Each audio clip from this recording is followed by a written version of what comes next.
Meanwhile, as we continue to learn more about the attacks in Berlin, Turkey, and Switzerland, President Obama is ramping up plans to clear out even more Gitmo detainees before handing over the keys to the White House.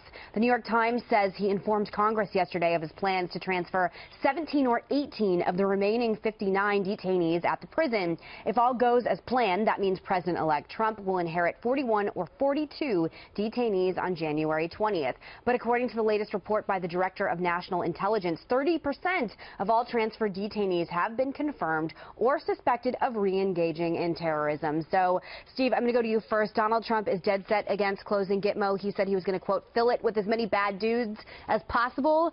What do you make of this last-ditch effort to get rid of detainees? Good. I think Donald Trump is right. I think it's deeply irresponsible what the President of the United States is doing.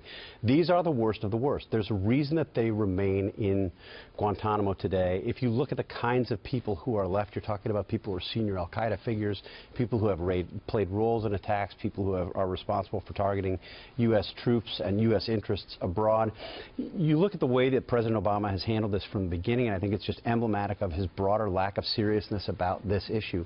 It's inconceivable to me that he would be releasing seasoned veteran terrorists back into the world, even if he's transferring them and they're supposed to be monitored, which doesn't happen very often, while we're fighting this threat. I mean, while this threat is increasing. The president, as you said earlier, went to re-election in 2012 and told us al-Qaeda was decimated, al-Qaeda was on the run.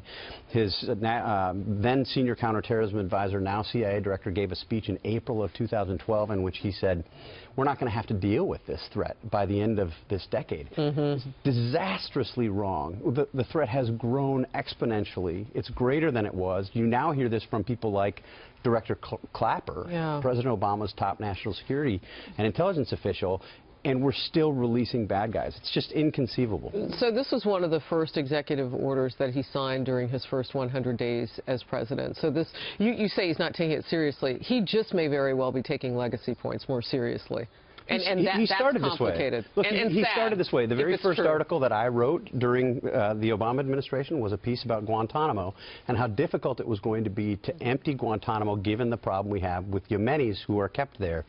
This is the same problem today, and many of these people that he's talking about transferring now are the people that we wrote about in February of 2009 as major threats. Look at the size of the battlefield now that just the Islamic State savages have created, now in 14 countries. Well, and look, he's obviously doing this in the name of legacy because it flies in the face of common sense.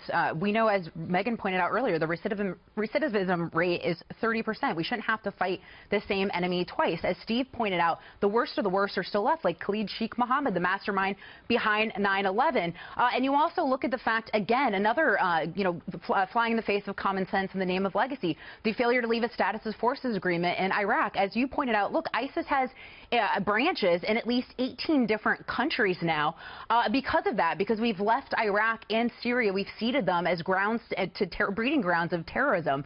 So all of these things done in the name of legacy as opposed to common sense and the safety of Americans. Yeah.